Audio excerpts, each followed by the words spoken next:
Herzlich willkommen zu einem neuen Video.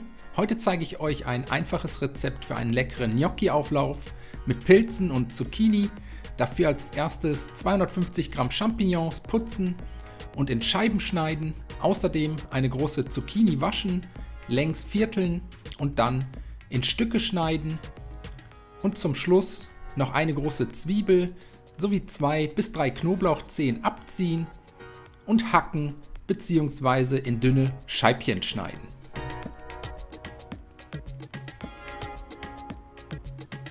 Wenn das erledigt ist, eine große Pfanne mit einem guten Schuss Öl erhitzen, das vorbereitete Gemüse in die Pfanne geben und dann für 5 bis 6 Minuten bei mittlerer Hitze und gelegentlichem Wenden anbraten.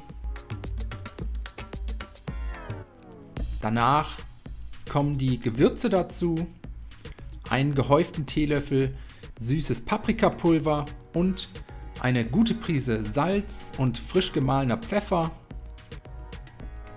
Die Gewürze kurz unterrühren und dann alles mit einem guten Schuss Weißwein ablöschen.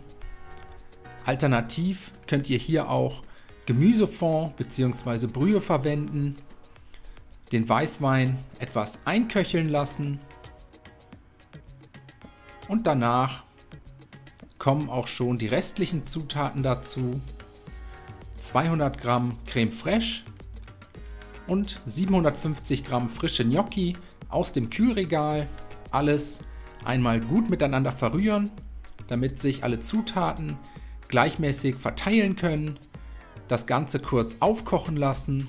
Eventuell nochmals mit etwas Salz und Pfeffer abschmecken und dann vom Herd ziehen und in eine passende Auflaufform füllen.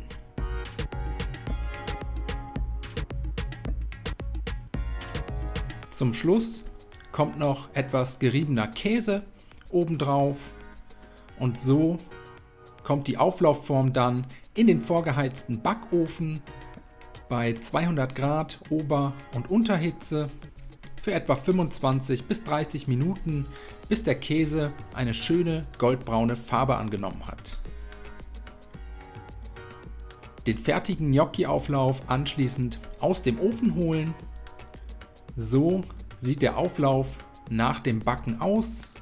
Der Käse schön geschmolzen und goldbraun. Den Auflauf jetzt auf Tellern verteilen. Mit etwas fein gehackter Petersilie garnieren und danach wünsche ich euch einen guten Appetit. Ich hoffe, euch hat das Video gefallen. Ich wünsche euch viel Spaß beim Nachkochen. Bis zum nächsten Mal.